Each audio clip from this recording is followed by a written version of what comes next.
আমরা আমাদের প্রয়োজনে অনেক ফেসবুক পেজ ক্রিয়েট করে থাকি।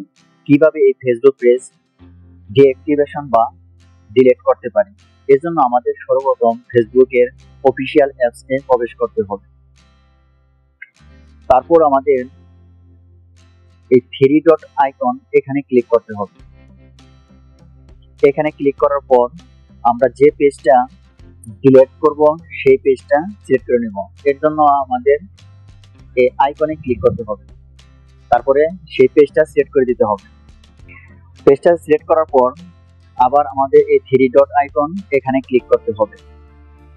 এখানে ক্লিক করার পর আমরা এই সেটিংস আইকন এখানে ক্লিক করব।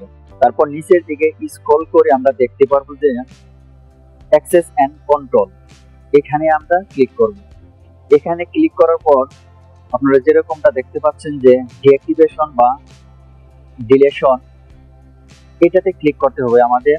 তারপর পেজটা যদি আমরা ডিঅ্যাক্টিভেশন করতে যাই তাহলে এই ডিঅ্যাক্টিভেশন এটাতে ক্লিক করতে হবে, আর যদি আমরা ডিলিট করতে চাই তাহলে এখানে আমরা ক্লিক করব।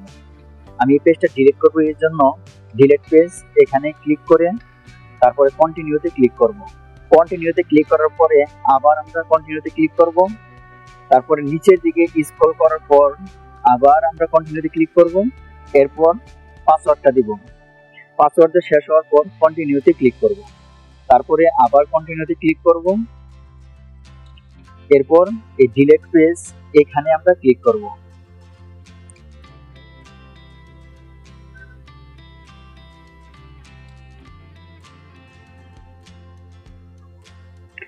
তারপর আমরা দেখতে পারবো যে পেজটা আমাদের ডিলিট হয়ে গেছে। সেজন্য দেখার জন্য এই আইকন এখানে ক্লিক করব। দেখেন যে আমার ওই পেজটা এখন আর নেই।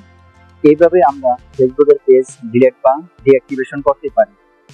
ভিডিওটা যদি ভালো লাগে তাহলে লাইক, কমেন্ট এবং শেয়ার করবেন। আসসালামু আলাইকুম ওয়া রাহমাতুল্লাহি ওয়া বারাকাতুহু।